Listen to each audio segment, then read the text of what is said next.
Bonjour, I'm Rabbi Fontaine, creator of the Rebel French program. I've already told you a couple of experiences I've had in learning a language, but my first experience, even before I was a teacher, happened when I was in high school.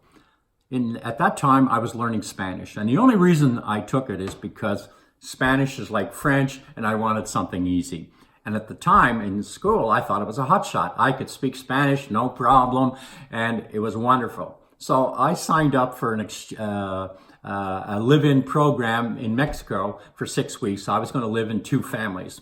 So I get to my first family in Morelia, Mexico, and it was the father and the 6 kids and the dog and the maid, and everybody's talking blah, blah, blah, blah, blah, like that.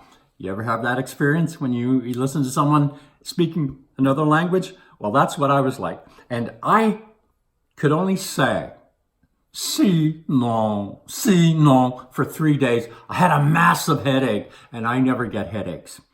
At that point, here's what I did. And I didn't know why I did it, but I said, I give up. I'm not going to try anymore.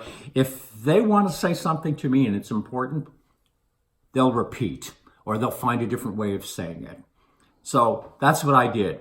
And this strategy is very important when you're learning any language, especially French. Just give up. And the reason I tell you this is because after my 2-week stay, I was the only student in our group that could go into the local market, talk to people at their speed, and understand what they were saying. And that's the strategy that you need to adopt for learning French. Give up. Don't try so hard. If this makes any sense, keep looking for our videos. Au revoir, à la prochaine.